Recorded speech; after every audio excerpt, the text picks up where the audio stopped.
Hello guys, welcome back to our channel part 4 of Return of the SEO Queen. Chapter 31, सच आया सामने। उद्धरण चिन्ह। Press conference में सभी लोग मौजूद थे। सृष्टि भी मीडिया के सामने बैठी हुई थी। मीडिया के रिपोर्टर अपने हाथ में माइक लिए सृष्टि से सवाल कर रहे थे। सृष्टि बार बार डोर की तरफ देख रही थी क्योंकि उसे प्रलय के आने का भी इंतजार था और कुछ भी पलों में प्रलय भी वहां पर पहुंच गया।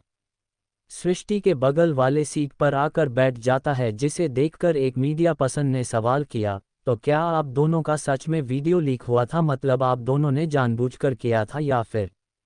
ये सुनकर प्रलय के फेस पर स्माइल आ जाती है। वही सृष्टि अपने माथे को अपनी उंगली से रगड़ने लगती है। प्रलय ने मुस्कुराते हुए मीडिया पर्सन की तरफ देखते हुए कहा, आप अपनी बीवी के साथ या फिर अपनी गर्लफ्रेंड के साथ होंगे तो जानबूझकर अपना वीडियो लीक करेंगे क्या? अगर आप कर सकते हैं तो फिर मुझे भी कोई प्रॉब्लम नहीं है। ये सुनकर मीडिया पर्सन झेप गया। प्रलय से सीधे जवाब की कोई उम्मीद नहीं की जा सकती थी। उसके जवाब इसी तरह होते थे और इसलिए ज़्यादातर लोग उससे दूर ही रहते थे।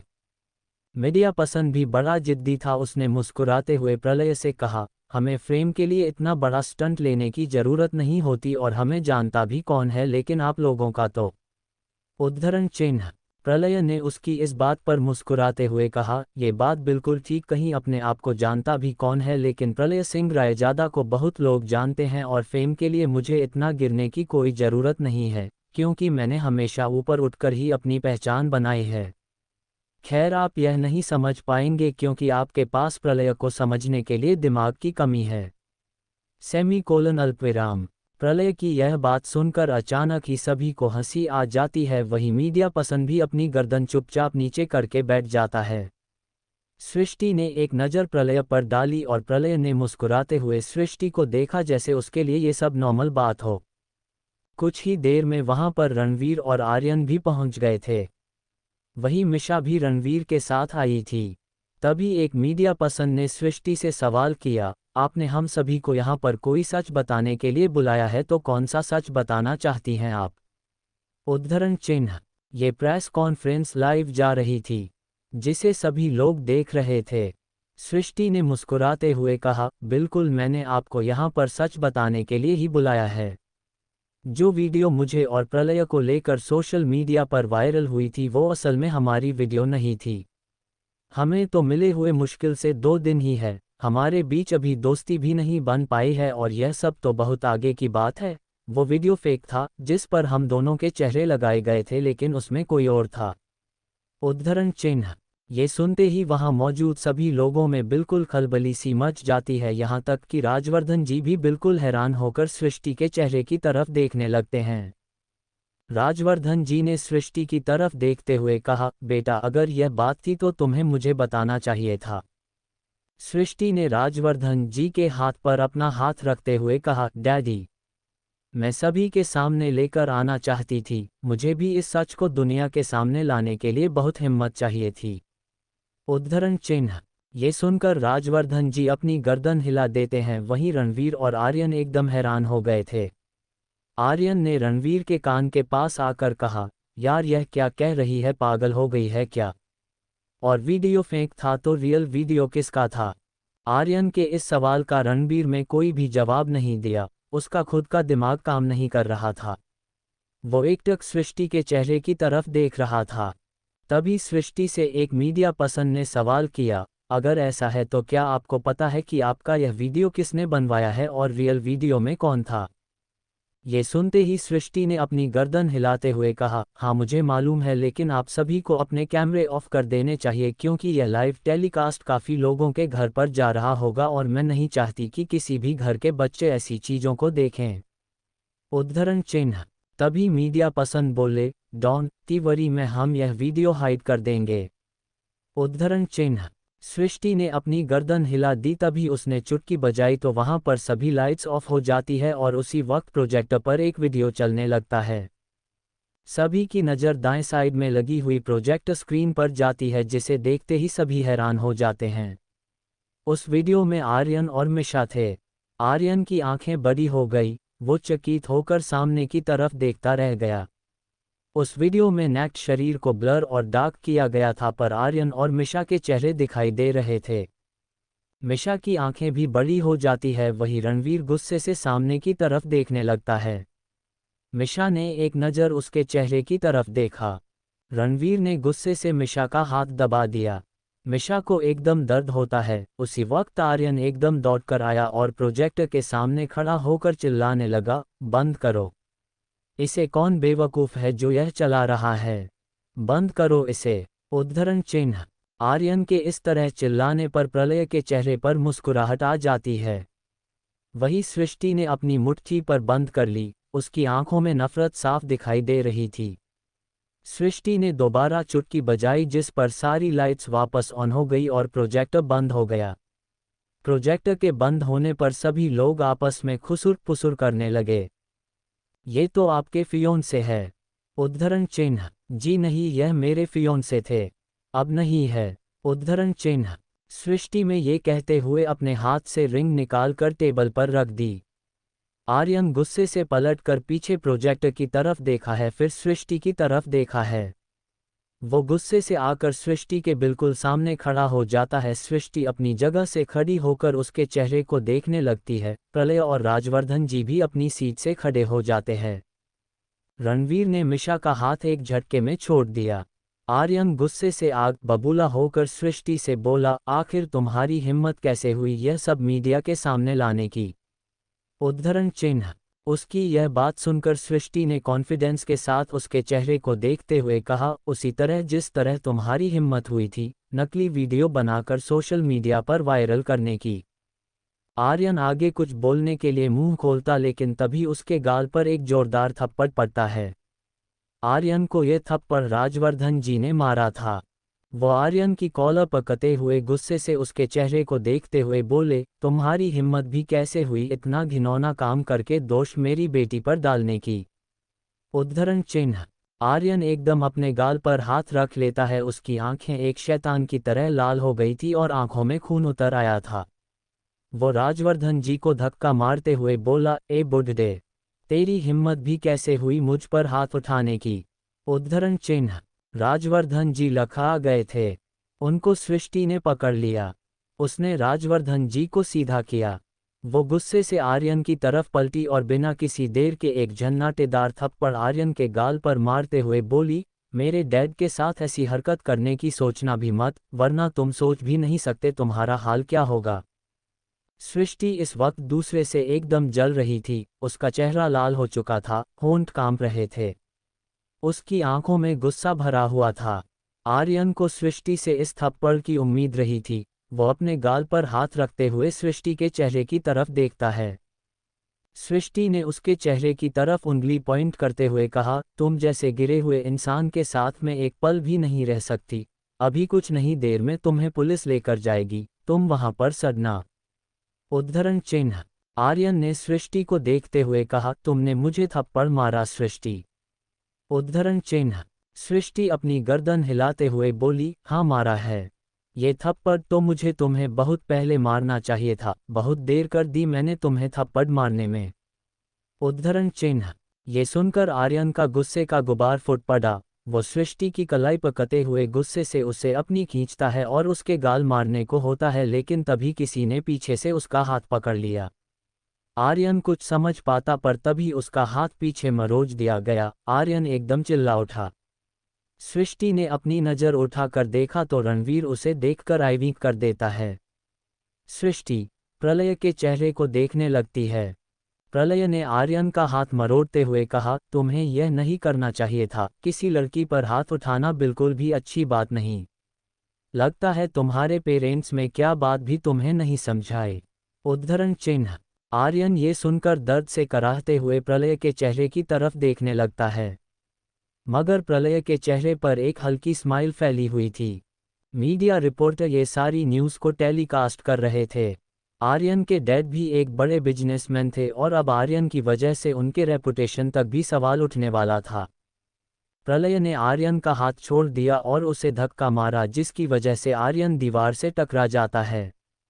राजवर्धन जी ने सृष्टि को अपने गले से लगा लिया। वही प्रलय ने भी पुलिस को बुला लिया था। फेक वीडियो बनाने और उसे वायरल करवाने के लिए आर्यन को गिरफ्तार किया गया। आर्यन गुस्से से एक नज़र गंभीर के चेहरे की तरफ भी देखा है, क्योंकि यह सभी रणवीर की वजह से ही हुआ था। रणवीर ने आर्यन के आईपी एड्रेस से यह वीडियो वायरल करवाया था। आर्यन का सच सामने आ चुका था। रणवीर का सच सामने ना आ जाए इसलिए रणवीर आर्यन के पास आता है और आर्यन की तरफ देखते हुए गुस्से से उनके गाल पर एक थप्पड़ लगा देता है। आर्यन हैरान होकर अपने दोस्त के चेहरे को देखने लगता है, लेकिन तभी रणवीर में आर्यन की शर्ट को कॉलर से पकड़ते हुए गुस्से से कहा, तूने मेरी बहन के साथ ऐसा किया? मुझे यकीन नहीं हुआ। अब तो तुझे अपना दोस्त बोलने में भी शर्म आ रही है। उद्धरण चिन्ह।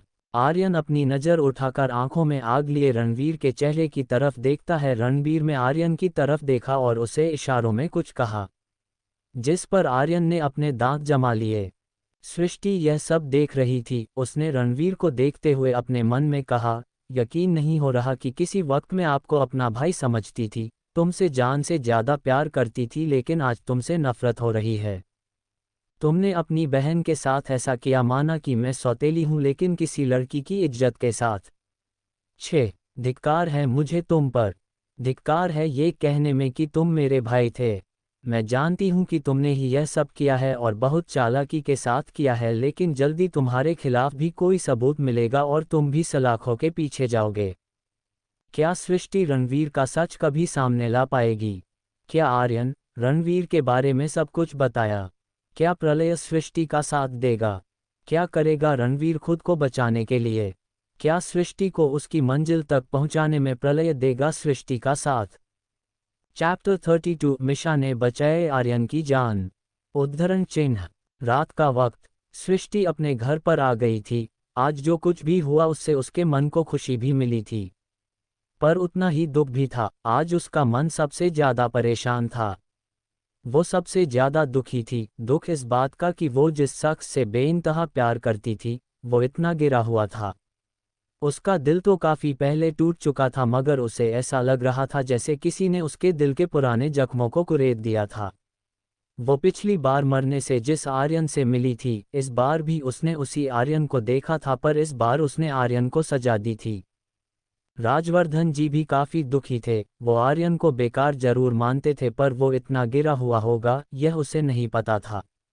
सृष्टि अपने रूम में फ्लो पर बैठी हुई थी, अपने और आर्यन के एक एक पुराने फोटोग्राफ्स अपने हाथों से जला रही थी। मोहब्बत तो उसने कर ली थी, पर उसकी नफरत ऐसी थी कि उसने एक आंसू अपनी आंखों से नहीं गिरने दिया था। भले ही सृष्टि का दिल रो रहा था, मगर आंखें सूनी थी, उनमें आंसू का एक कतरा नहीं था। उसी वक्त राजवर्धन जी ने दरवाजा खोला। आग की लपटें उठ रही थी और सृष्टि एक एक करके अपनी पुरानी यादों को खाक में मिला रही थी। राजवर्धन जी सृष्टि के पास आए और पीछे बेड पर बैठ गए। वो सृष्टि के माथे पर अपना हाथ रखते हैं। सृष्टि को अभी तक राजवर्धन जी के आने का अंदाजा नहीं हुआ था, लेकिन जैसे ही राजवर्धन जी ने उसके माथे पर हाथ रखा तो वो एकदम पलटकर पीछे देखती हैं। राजवर्धन जी उसके चेहरे की तरफ देखते हैं। सृष्टि अपने सवाल करते हुए कहा, डैडी आप यहाँ? उद्धरण चिन्ह। तभी राजवर्धन जी बोले, बेटा तुम्हारी फिक्र हो रही थी इसलिए आना पड़ा। तुम बहुत बहादुर हो जानता हूँ, पर आज तुम रोई नहीं। तुम्हारी आंखों में ये खालीपन और तुम्हारा ये चेहरा मुझे डरा रहा है। उद्धरण चिन्ह। ये सुनकर सृष्टि अपना सिर राजवर्धन जी की गोद में रखते हुए बोली, डैडी मुझे बिल्कुल भी रोना नहीं आ रहा, शायद मैं पहले ही बहुत हो चुकी हूँ। मुझे तो खुशी है कि मैं अपनी जिंदगी से एक गलत इंसान को बाहर निकाल दिया। आप हमेशा से बिल्कुल सही कहते थे, आर्यन मेरे लायक था ही नहीं, पर मैं पागलों की तरह उसको प्यार करती थी। सृष्टि यह बोलते हुए अपनी आंखें बंद कर लेती है। राजवर्धन जी प्यार से अपनी बेटी के माथे पर हाथ फेरते हुए बोले, मैं तुम्हारी माँ से भी बहुत प्यार करता था और उसने भी मुझे हमेशा बहुत प्यार किया, मगर मैं अपनी पहली पत्नी से इतना प्यार नहीं कर पाया। यही वजह थी कि वो मुझे छोड़कर चली गई और उसके बाद फिर संध्या जी भी मुझे छोड़कर चली गई। मगर संध्या का साथ जितना भी था मेरे लिए वो सबसे हसीन लम्हे थे। उसने मुझे बताया कि सही हमसफ़र होना कितना ज़रूरी है। वो मेरी कही बातों को बिना कहे समझ जाती थी। वो मुझे कितनी आसानी से पहचानती थी, मुझे मुझसे भी ज़्यादा जानती थी। उद्धरण चिन्ह। राजवर्धन जी की यह बातें सुनकर सृष्टि के चेहरे पर मुस्कुराहट आ रही थी। उसने अपनी गर्दन सीधी करते हुए राजवर्धन जी के चेहरे की तरफ देखते हुए कहा, माँ सच में बहुत अच्छी थी और मैं भी उन्हें बहुत याद करती हूँ डैडी। वो भी हमें याद करती होगी ना? उद्धरण चिन्ह। हाँ मेरा बच्चा, वो भी हमें याद करती होगी। राजवर्धन जी मुस्कुराते हुए बोले। उनकी आंखों के किनारे पर नमी आ गई, पर वो अपने आंसू रोक लेते हैं। सृष्टि भी मुस्कुराते हुए राजवर्धन जी की तरफ देखकर कहती है, लेकिन मैं आपसे बहुत प्यार करती हूँ डैडी और हमेशा आपका ख्याल रखना चाहती हूँ। उसकी बात सुन राजवर्धन की सृष्टि के सिर पर अपना हाथ फेर देते हैं। रूम के बाहर खड़ा होकर रणवीर यह सब सुन रहा था। उसने गुस्से से अपने मुट्ठी बंद कर ली। उसका चेहरा गुस्से से तमतमाने लगा। वो नफरत लिए डोर से अंदर देखता है। उसने देखा कि राजवर्धन जी बड़े ही प्यार से सृष्टि के सिर पर हाथ फेर रहे थे। ये देखकर रणवीर को बिल्कुल अच्छा नहीं लगता। वो वहां से हटकर अपने रूम की तरफ बढ़ जाता है। सृष्टि ने शायद रणवीर की आहट को पहचान दिया था। उसने अपनी नज़र उठाकर जब देखा तो वहां पर रणवीर नहीं था। वो गहरी सांस लेते हुए मन में बोली, ऐसा क्यों लगा जैसे हमें कोई देख रहा था। उद्धरण चिन्ह। रणबीर अपने रूम में आकर गुस्से में अपनी बेडशीट को नीचे फेंक देता है, तकिए नीचे गिरा देता है। मगर उसकी आंखों में आग बरस रही थी। वो चाहता था कि सब कुछ जलाकर खाक में मिला दे। आज उसने आर्यन को खो दिया था। अपने सबसे अच्छे दोस्त को उसमें को दिया था। उसने मिशा को भी छोड़ दिया था। अब उसके पास अपना दर्द कहने को कोई भी नहीं था। वो अकेला था और यही अकेलापन उसकी नफरत को बढ़ा रहा था। वो धीरे धीरे नफरत की आग में जल रहा था। उसे अपना ही परिवार अपना दुश्मन लग रहा था। सृष्टि उसे अपनी सबसे बड़ी दुश्मन लग रही थी। वो तो राजवर्धन जी को भी अपना दुश्मन मान बैठा था। वहीं दूसरी ओर मिशा ने आर्यन को जेल से छुड़वा लिया था। आर्यन के डैड ने तो आर्यन को अपना बेटा मानने से ही इनकार कर दिया था। आर्यन को रणवीर से नफरत हो रही थी और रणवीर उसके लिए अब किसी दुश्मन से कम नहीं था। मिशा आर्यन को अपने घर ले आई थी। मिशा ने पहले ही रणवीर को खो दिया था और अब आर्यन भी अपना सब कुछ खो बैठा था। उन दोनों के पास एक दूसरे के अलावा कुछ भी नहीं था। आर्यन इस वक्त मिशा के बेडरूम में बैठा हुआ था, तभी मिशा मैंगो जूस लेकर वहां पर आती है। आर्यन ने मिशा को देखते हुए कहा, तुमने मुझे क्यों बचाया है? मैंने तो तुम्हारी भी जिंदगी बर्बाद कर दी। अब तो रणवीर तुम्हारे पास नहीं आएगा। तुम्हारे पास अभी कुछ भी नहीं है और मेरे पास तो। उद्धरण चिन्ह। मिशा आर्यन के पास बैठते हुए उसके हाथ पर अपना हाथ रख लेती है। आर्यन जब उसके चेहरे को देखता है तो उसे पता चल जाता है कि काफी वक्त से रो रही थी। ये देखकर आर्यन अपनी नजरें नीचे कर लेता है। मिशा ने आर्यन के हाथ पर अपना हाथ रखते हुए कहा, मुझे कुछ नहीं चाहिए और अब मुझे किसी चीज़ की उम्मीद नहीं है। मेरे पास जो कुछ भी है इतना तो जानती हूँ कि मेरी पूरी जिंदगी के लिए काफ़ी है। मेरे डैड का भी छोटा का बिजनेस है जिसकी वारिस में हूँ, जो जाने से पहले सब कुछ मेरे नाम पर करके गए थे। इसलिए मुझे किसी भी चीज़ की कमी नहीं है। कमी थी तो सिर्फ प्यार की, जिसे मैं रणवीर के अंदर ढूंढ रही थी। पर तुम तो जानते हो उसने मेरे साथ क्या किया है। ये सुनकर आर्यन ने अपनी गर्दन झुका ली। वो बोला, मुझे ये सब कुछ पहले से ही पता था, लेकिन मैं उसका दोस्त हूं तो हमेशा उसके साथ दोस्ती निभाते आया और तुम्हें कुछ भी नहीं बताया। उद्धरण चिन्ह। मिशा मुस्कुराते हुए बोली, अगर तुम मुझे कुछ बात भी देते तो मैं क्या कर लेती। उद्धरण चिन्ह। आर्यन की आंखों में नफरत भरी हुई थी। उसने मिशा को देखते हुए कहा, पर मैं इतनी आसानी से हार नहीं मानने वाला। रणबीर को मैंने हमेशा अपने भाई की तरह माना, लेकिन उसने मेरे साथ क्या किया। उसने मुझे मेरा सब कुछ छीन लिया और अब मैं किसी भिखारी से कम नहीं हूँ। मेरे परिवार ने, मेरे पेरेंट्स ने मुझसे दूरी बना ली है। मैं रणवीर को सजा देखकर रहूंगा। उद्धरण चिन्ह। मिशा उसके हाथ पर अपना हाथ रखते हुए बोली, मैं भी तुम्हारे साथ हूँ क्योंकि उसने मेरे साथ भी बहुत गलत किया है। वो सिर्फ हमेशा अपने बारे में ही सोचता आया है। उसे भी उसकी गलती की सजा मिलनी चाहिए। आर्यन उसकी बात सुनकर उसकी आंखों में देखते हुए बोला, क्या तुम मेरा साथ दोगी? आर्यन की तरफ देखते हुए मिशा उसके और करीब आ गई। अब उन दोनों के बीच में ज्यादा दूरी नहीं थी। मिशा की गर्म सांसों को आर्यन अपने होठों पर महसूस कर सकता था। मिशा आर्यन के सीने पर अपना हाथ रखते हुए बोली। उसने मुझे सभी के सामने आज बेइज्जत किया है। मैं भी उससे अपना बदला लेना चाहती हूँ और मैं तुम्हारे साथ हूँ। तुम जो कहोगे, जैसा कहोगे, मैं वैसा करने को तैयार हूँ। ये सुनकर आर्यन के फेस पर स्माइल आ जाती है। वहीं मिशा भी मुस्कुरा देती है। आर्यन ने मिशा के होठों को देखा, फिर उसकी गर्दन को पीछे से पकड़कर उसे होंठों को अपने होंठों की गिरफ्त में भर लिया। दोनों एक दूसरे को बेतहाशा चूमने लगते हैं। क्या सृष्टि को मिलने वाली है नई मदद? क्या आर्यन और मिशा रणवीर का सच सामने लेकर आ पाएंगे? उद्धरण चिन्ह। चैप्टर 33 नियति की तबीयत खराब, बेचैन प्रलय। उद्धरण चिन्ह। धीरे धीरे कुछ दिन बीत गए। मिशा और आर्यन का भी किसी को कुछ पता नहीं था। हालांकि यह बात सभी को पता चल गई थी कि मिशा ने आर्यन को जेल से निकलवा लिया है। सृष्टि के रास्ते से 2 कांटे तो हट गए थे, पर अभी भी उन दोनों को सजा देना बाकी था। साथ ही रणवीर ने भी कंपनी ज्वाइन कर ली थी और एमडी की जॉब को संभाल रहा था। सृष्टि प्रलय के साथ नए प्रोजेक्ट पर उसके साथ ही रहती थी। आज सुबह से ही सृष्टि प्रलय के ऑफिस में बैठी हुई थी। वो प्रलय के आने का वेट कर रही थी। सृष्टि को रेस्ट रूम में बैठाया गया था। सृष्टि अपने मोबाइल की तरफ देखते हुए खुद से बोली, आखिर इस आदमी की प्रॉब्लम क्या है? वक्त से खुद नहीं आते और वक्त से पहले मुझे बुला लेते हैं। सृष्टि गुस्से से प्रलय का नंबर डायल करती है। सामने से प्रलय ने कॉल उठाया। प्रलय बड़े ही प्यार से बोला, डॉल, इतनी बेकरारी, मेरी याद आ गई तुम्हें। सृष्टि ने गुस्से से कहा, आप कहाँ है? आपको पता है मैं 3 घंटे से यहाँ पर आपका वेट कर रही हूँ। मैं अपने ऑफिस नहीं गई, पर आपका वेट कर रही हूँ। आइंदा आपको अगर टाइम पर आने की आदत ना हो तो प्लीज़ मुझे मत बुलाइएगा। उद्धरण चिन्ह। सृष्टि एकदम ही भड़क गई थी। उसका गुस्सा देखकर प्रलय बोला, डॉल, शांत हो जाओ, मैं आने ही वाला था पर नियति। प्रलय ये बोलकर रुक गया तो सृष्टि एकदम परेशान होकर बोली, क्या हुआ नियति को, और आपकी वाइफ कहाँ है? वो नियति का ख्याल नहीं रख सकती है क्या?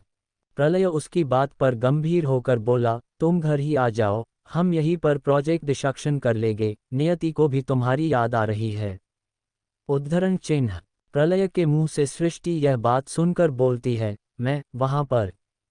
यस, पहले भी तो आ चुकी हो, इतना चौंक क्यों रही हो? सृष्टि कुछ समझ नहीं पा रही होती है। वो न जाने क्यों प्रलय के घर पर जाने से घबरा रही थी। प्रलय बोला, मैं ऑफिस लेट आऊंगा, इसलिए अच्छा होगा तुम ही आ जाओ। उद्धरण चिन्ह। प्रलय ने इतना कहकर कॉल कट कर दिया। वही सृष्टि ने मोबाइल स्क्रीन को देखते हुए कहा, पर मैं कैसे?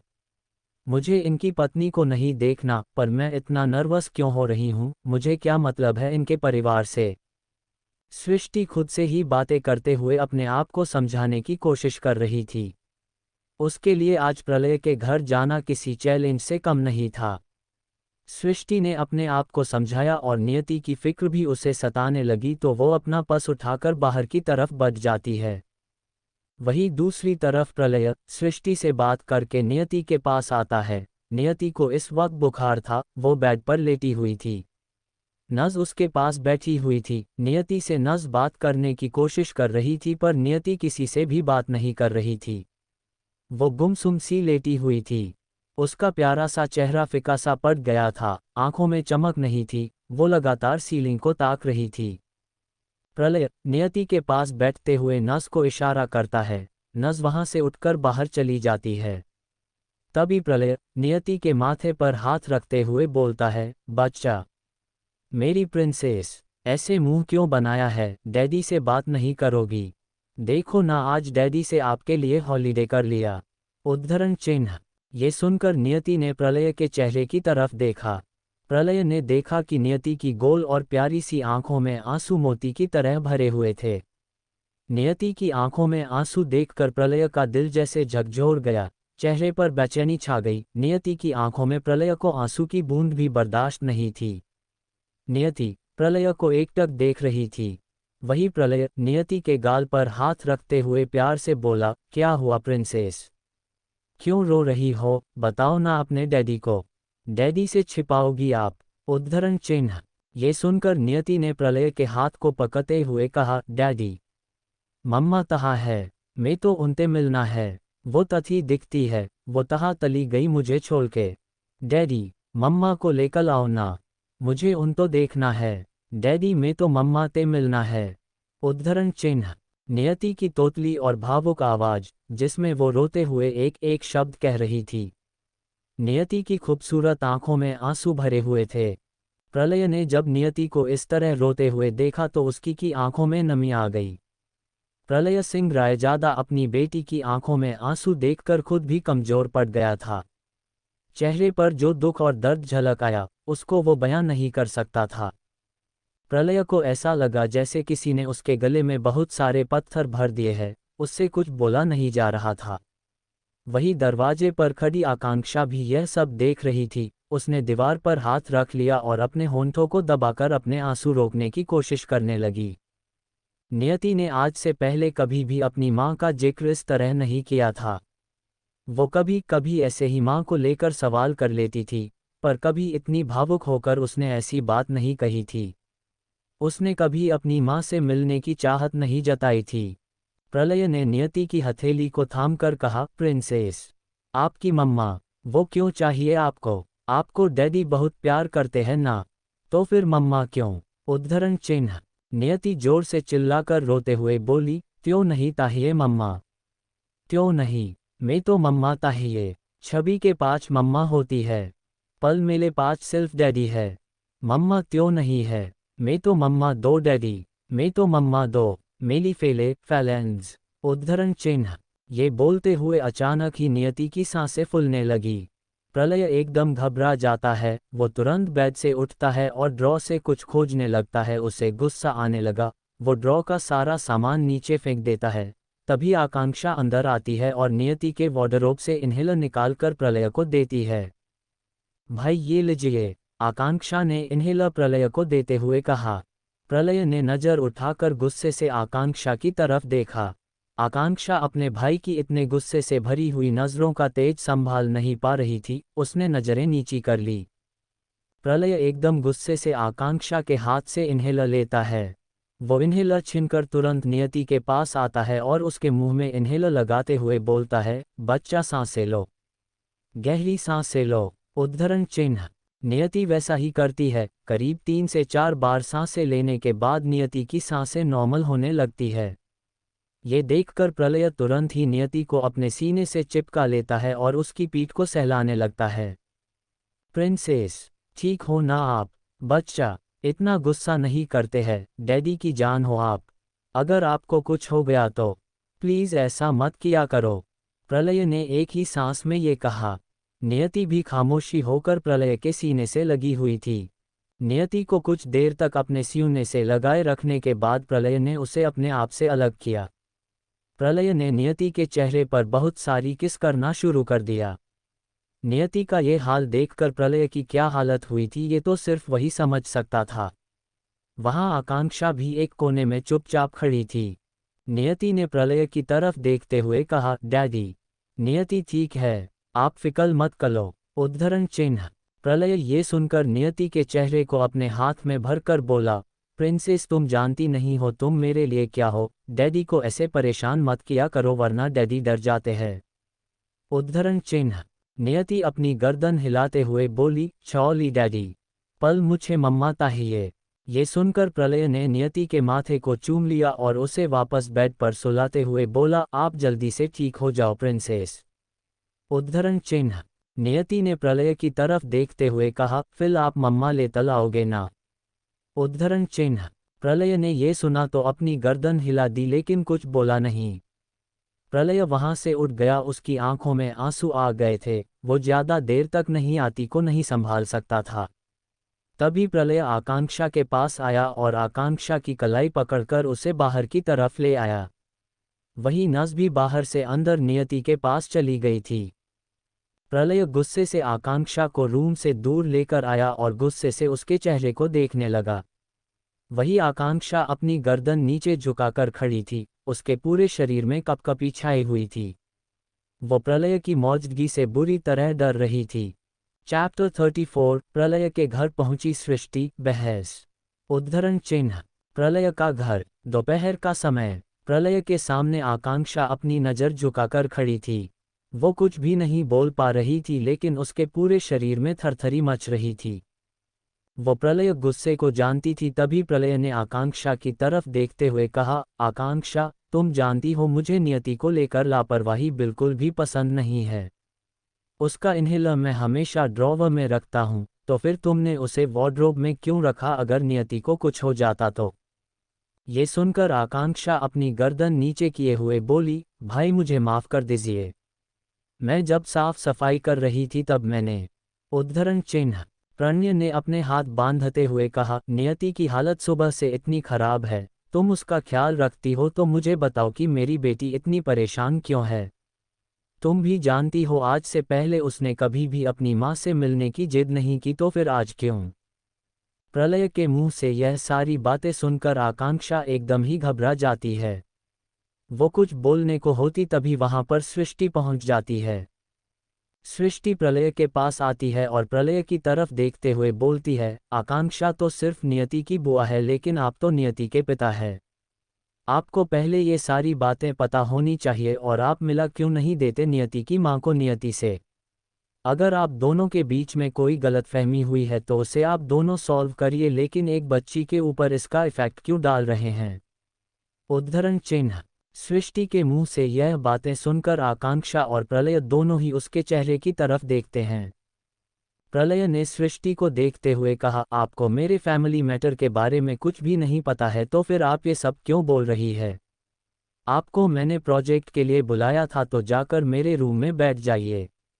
उद्धरण चिन्ह।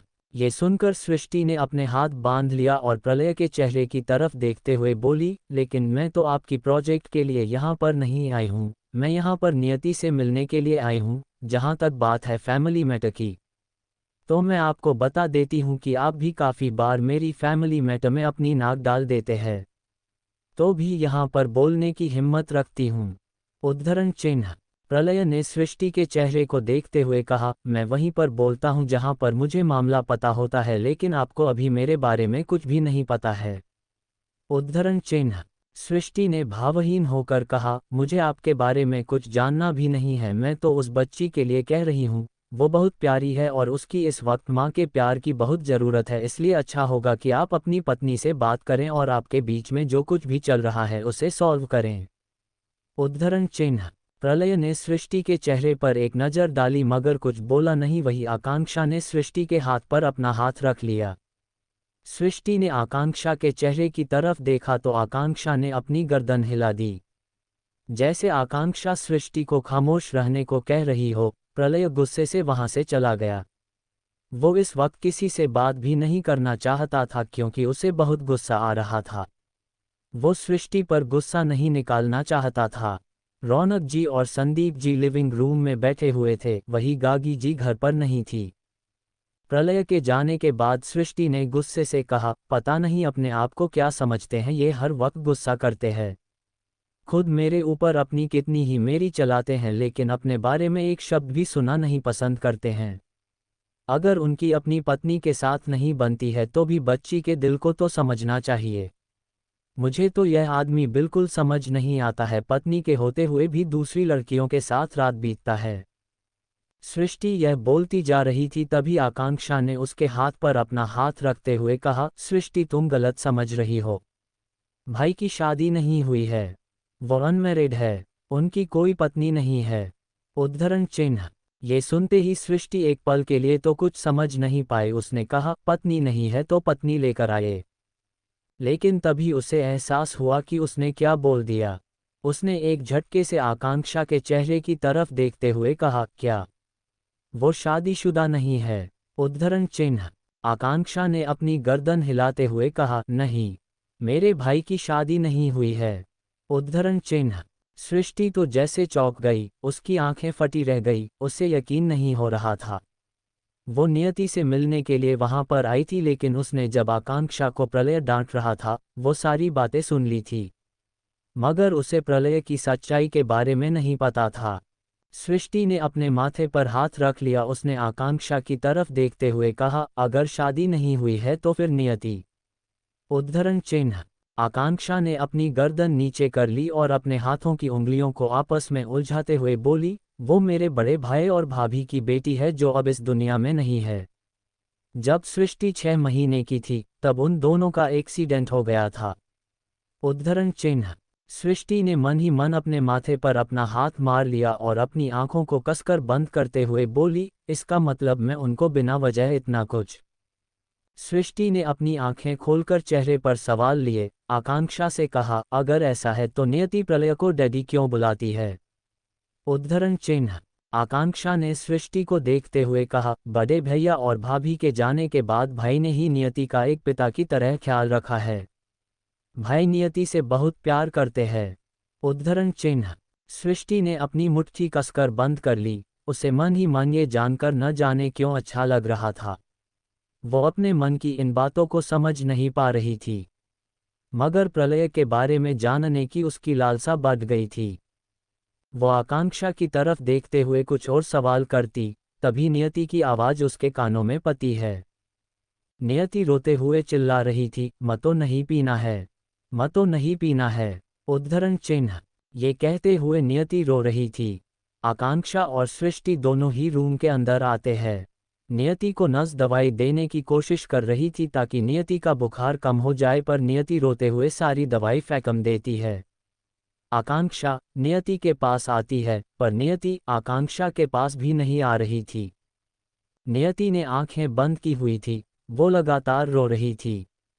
नियति ने अभी तक सृष्टि को नहीं देखा था, पर तभी सृष्टि ने आकांक्षा को इशारे से रुकने को कहा और खुद नियति के पास आकर उसे अपनी गोद में उठाने की कोशिश करते हुए बोली, लिटिल फेरी, इतना गुस्सा नहीं करते हैं। ये सुनते ही नियति एकदम शांत हो जाती है और आंखें खोलकर सृष्टि के चेहरे की तरफ देखती है। सृष्टि को देखकर नियति उसके सीने से लिपट जाती है। वो बोली, ब्यूटी, आप आ गई, प्लीज मुझे बता लो, ये कलवी दवाई खिला रहे हैं? मैं तो नहीं खानी है कलवी दवाई, मैं तो नहीं खानी है। उद्धरण चिन्ह। नियति को इस तरह रोते हुए देखकर सृष्टि नस को दवाई टेबल पर रखने का इशारा करती है। नस चुपचाप दवाई टेबल पर रख देती है। आकांक्षा सृष्टि और नियति को देखकर हैरान रह जाती है। नियति सृष्टि के गले लग गई थी, वो आकांक्षा के करीब नहीं आई थी। यह एक बात आकांक्षा के लिए हैरानी वाली थी। सृष्टि कुछ देर तक नियति को अपने सीने से चिपक कर बैठी रही। सृष्टि महसूस कर सकती थी कि नियति का पूरा शरीर एकदम गर्म हो चुका था। वो बुखार की वजह से किसी भट्टी की तरह तप रही थी। सृष्टि ने नियति को अपने सीने से चिपकाए हुआ था। उसने एक पल के लिए भी नियति को अपने आप से दूर नहीं किया था। यहाँ तक कि नियति ने भी सृष्टि के टॉप को कसकर पकड़ हुआ था। वो सृष्टि को बिल्कुल छोड़ना नहीं चाहती थी। नियति सृष्टि के सीने से चिपकी हुई सुबक रही थी। नियति जब कुछ शांत हुई तो सृष्टि ने नियति के माथे पर अपना हाथ रखते हुए प्यार से उसके चेहरे को अपने सीने से दूर किया और उसके चेहरे को देखते हुए बोली, ऑफो, यह क्या हो गया मेरी लिटिल फेरी को? उद्धरण चिन्ह। नियति उसकी यह बात सुनकर उसके चेहरे को एकटक देखने लगी। नियति अपनी प्यारी प्यारी आंखों को झिलमिलाकर सृष्टि को देखते हुए बोली, क्या हुआ है ब्यूटी, आप अच्छा रिएक्शन क्यों दे रही हो? उद्धरण चिन्ह। सृष्टि ने नियति के चेहरे को देखते हुए कहा, आप बीमार हो गई हो ना, इसलिए आपके चेहरे का पूरा ग्लो उतर गया है। अब आप लिटिल फेरी नहीं लग रही हो, अब तो आप मॉन्शटल की बेटी लग रही हो। उद्धरण चिन्ह। नियति यह सुनकर अपनी आंखें बड़ी बड़ी करते हुए सृष्टि के चेहरे को देखने लगी, जबकि सृष्टि इस बात से अनजान थी कि दरवाजे पर खड़ा प्रलय ये सब देख और सुन रहा था। क्या सृष्टि प्रलय का गुस्सा झेल पाएगी? क्या प्रलय सृष्टि से गुस्सा हो जाएगा? क्या नियति सृष्टि से अटैच हो जाएगी? चैप्टर 35 सृष्टि और नियति का अटैचमेंट। सृष्टि से रायजादा परिवार हुआ इम्प्रेस। अंडरस्कोर। सृष्टि नियति से बातें करते हुए उसे बहलाने की कोशिश कर रही थी, मगर वो इस बात से अनजान थी कि उसकी बातें प्रलय भी सुन रहा है। नियति ने सृष्टि को देखते हुए मासूमियत से कहा, ब्यूटी, मानछटल यहाँ पल भी आ गया है क्या? उद्धरण चिन्ह। सृष्टि ने अपनी गर्दन हिलाकर कहा, हाँ, वो जहाँ पर रोने वाले, कमजोर और बीमार बच्चे होते हैं वहाँ पर आ जाता है। उद्धरण चिन्ह। ये सुनकर नियति ने अपनी गर्दन हिलाकर कहा, मैं बीमार, कमजोर और रोने वाली बच्ची नहीं हूँ ब्यूटी। मैं स्टलॉग हूँ। उद्धरण चिन्ह। सृष्टि ने उसे अपनी गोद में बैठाया हुआ था और नियति के सिर पर हाथ फेरते हुए बोली, अगर ऐसा है तो आपको एक काम करना पड़ेगा लिटिल फेरी।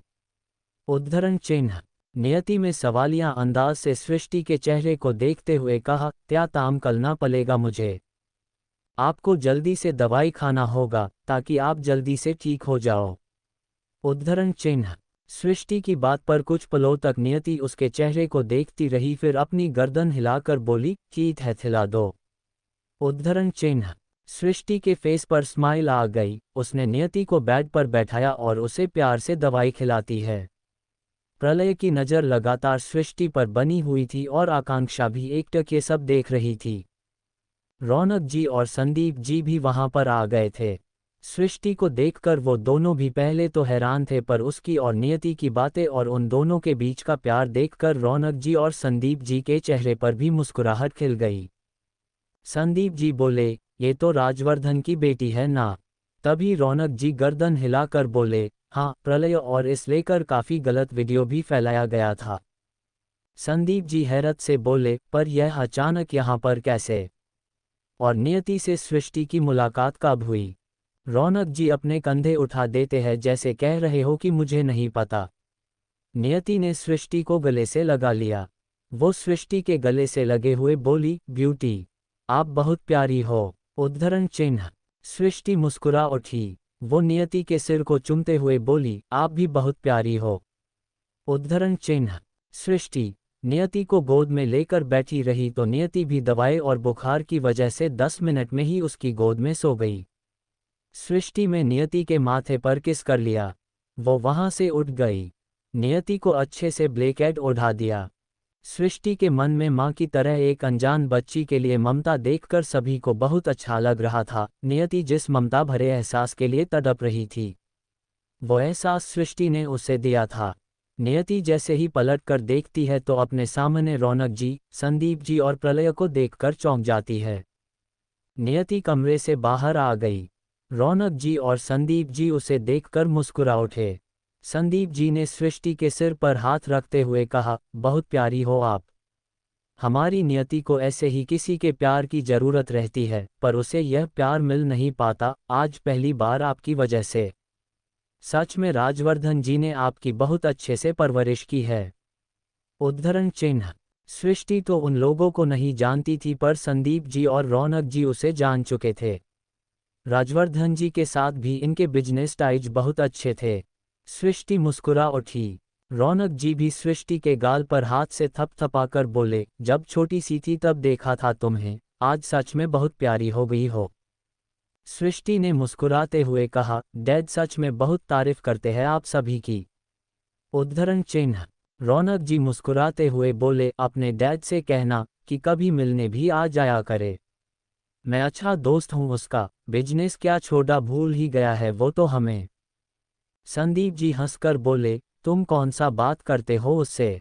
तुम भी तो बात कर लिया करो। खुद तो बैठे रहते हो शंतरज बिछाकर और दूसरों को बोलते हो। उद्धरण चिन्ह।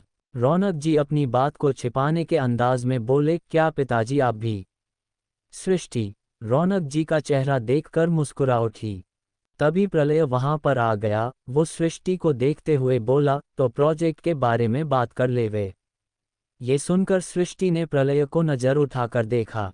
वही संदीप जी हैरान होकर बोले, तुम दोनों किसी प्रोजेक्ट पर काम कर रहे हो? उद्धरण चिन्ह। प्रलय अपनी पेंट की पॉकेट में हाथ डालकर संदीप जी के चेहरे को देखते हुए बोला, हाँ, हम एक ऐसी सिटी बनाने पर काम कर रहे हैं जहां पर सभी तरह के छोटे बड़े व्यापारी इन्वेस्ट कर पाए, और इसके लिए ही तो मैं जापान गया था दादू। उद्धरण चिन्ह। अरे वाह, ये तो बहुत अच्छी बात है। क्यों रौनक, तुझे पता है ये बात? उद्धरण चिन्ह। रौनक जी ने गर्दन हिलाकर कहा, हाँ पिताजी, ये तो मुझे बहुत पहले से पता है। उद्धरण चिन्ह। संदीप जी गुस्से में बोले, तो फिर तूने मुझे क्यों नहीं बताया था? उद्धरण चिन्ह। रौनक जी बेफिक्र होकर बोले, क्योंकि आपने पूछा ही नहीं। उद्धरण चिन्ह। रौनक जी और संदीप जी आपस में ही एक दूसरे को दोष देने लगे तो प्रलय सृष्टि का हाथ पकड़कर उसे वहां से अपने रूम में ले आता है। प्रलय ने सृष्टि को रूम में लाकर डोर बंद कर दिया। ये देखकर सृष्टि एकटक उसके चेहरे को देखते हुए बोली, यह आप क्या कर रहे हो? आपको किसने कहा दरवाजा बंद करने को? उद्धरण चिन्ह। प्रलय ने सृष्टि के चेहरे को देखते हुए कहा, क्योंकि मैं नहीं चाहता कि हम दोनों को कोई डिस्टर्ब करें, इसलिए मैंने बंद कर दिया। तुम्हें कोई प्रॉब्लम है? सृष्टि ने प्रलय के चेहरे को देखते हुए कहा, हाँ मुझे बिल्कुल प्रॉब्लम है, क्योंकि यहाँ पर बहुत से लोग हैं और आपने दरवाजा बंद कर दिया है तो सभी पता नहीं क्या सोचेंगे। प्रलय काउच पर आकर बैठ गया। वो अपने मोबाइल पर उंगलियां चलाते हुए बोला, मेरे घर वाले तुम्हारे बॉयफ्रेंड जैसे नहीं है। सभी को पता है कि मैं घर के अंदर कुछ भी गलत नहीं करता हूँ। अब जाकर यहाँ पर बैठ जाओ ताकि हम प्रोजेक्ट पर बात कर सके, क्योंकि जल्दी है ये प्रोजेक्ट हमें शुरू करना है। बहुत हो गया ड्रामा। उद्धरण चिन्ह। सृष्टि दरवाजे के पास हाथ बांधकर खड़ी थी। प्रलय ने उसके चेहरे को देखा। प्रलय बोला, यहाँ पर आ रही हो या नहीं? उद्धरण चिन्ह। सृष्टि ने प्रलय के चेहरे को देखते हुए कहा, जब तक आप दरवाजा नहीं खोलेंगे मैं वहां पर नहीं आने वाली। मैं यहीं पर खड़ी रहूंगी। उद्धरण चिन्ह। प्रलय ने अपने कंधे ऊपर करते हुए कहा, ठीक है, अगर तुम नहीं चाहते हो तो ये भी सही है। उद्धरण चिन्ह। प्रलय ने अपना आईटैब उठाया और उसे पर कुछ बताना शुरू कर दिया, मगर सृष्टि को कुछ भी समझ नहीं आ रहा था, क्योंकि उसे पर लिखे हुए शब्द काफ़ी छोटे थे। प्रलय बोल रहा था, सृष्टि समझने की कोशिश कर रही थी, पर जब उसे कुछ समझ नहीं आया तो आकर प्रलय के पास बैठ गई। प्रलय उसकी इस हरकत पर मन ही मन मुस्कुरा उठा, मगर उसने ये बात दिखाई नहीं। सारी डिस्कशन खत्म होने के बाद प्रलय ने सृष्टि से कहा, वैसे बिजनेस के अलावा भी मुझे तुमसे कुछ बात करनी थी। उद्धरण चिन्ह। सृष्टि प्रलय के चेहरे की तरफ देखते हुए बोली, आपको मुझसे क्या बात करनी है? आप तो मुझे ऑर्डर देते हो। प्रलय ये सुनकर उसकी आंखों में झांकते हुए कहा, तुम मेरी बात मानने के लिए बंदिश में नहीं है। तुम चाहो तो मुझे रोक सकती हो, क्योंकि तुम बहुत स्ट्रांग हो, लेकिन मेरी किस्मत खराब है कि मुझे तुम्हें ये बात बार बार बतानी पड़ती है। उद्धरण चिन्ह। सृष्टि प्रलय के मुंह से यह बात सुन हैरान नजरों से उसके चेहरे को देखते हुए बोली, पर वो कॉन्ट्रैक्ट? प्रलय ने सृष्टि के माथे पर वही टेबल पर रखे पेपर्स उठाकर मारते हुए कहा, अगर तुम इस तरह एम्प्लॉय बनकर काम करोगे तो कभी भी बॉस नहीं बन पाओगे, इसलिए बॉस बनना सीखो। अगर कुछ ताकत मेरे पास है तो कुछ ताकत तुम्हारे पास भी है। सिर्फ मैं तुम्हें झुकाता रहूं ये सही नहीं है। तुम भी अपने दिमाग का इस्तेमाल करो। मेरी फिक्र तो मत करो, मैं तो ऐसे ही हमेशा तुम्हारे साथ हूं डॉल। उद्धरण चिन्ह। सृष्टि आश्चर्यचकित होकर प्रलय को चेहरे को देखने लगी। वो प्रलय को देखते हुए बोली, लेकिन आप ये सब बातें मुझे क्यों बता रहे हो? क्योंकि तुम्हारे डैड ने मुझे एक जिम्मेदारी दी है जिसे मुझे निभाना है, और हाँ, थैंक यू मेरी बेटी का ख्याल रखने के लिए। प्रलय ने मुस्कुराते हुए कहा। सृष्टि यकीन नहीं कर पा रही थी कि प्रलय अपने उसके सामने इतना शांत क्यों रहता था, वरना उसका असली रूप तो कुछ और भी था। सृष्टि प्रलय के भयानक रूप को देख चुकी थी, वही उसके नाजुक और नर्म रूप को देखकर उसे हैरत भी थी। क्या प्रलय जो दुनिया के लिए है क्रूर, वो सृष्टि के लिए अपने वजूद को बदल रहा है? जो प्रलय नियति के सामने ही नर्म बनकर रहता है, वो आखिर सृष्टि के सामने नर्म दिल क्यों बन रहा है? क्या प्रलय सृष्टि को लेकर कोई चाल चल रहा है, या फिर सृष्टि के लिए उसके जज्बात बदल गए हैं? अब आगे क्या होने वाला है? Thanks for watching and subscribe for listening next chapters of Return of the Seo Queen.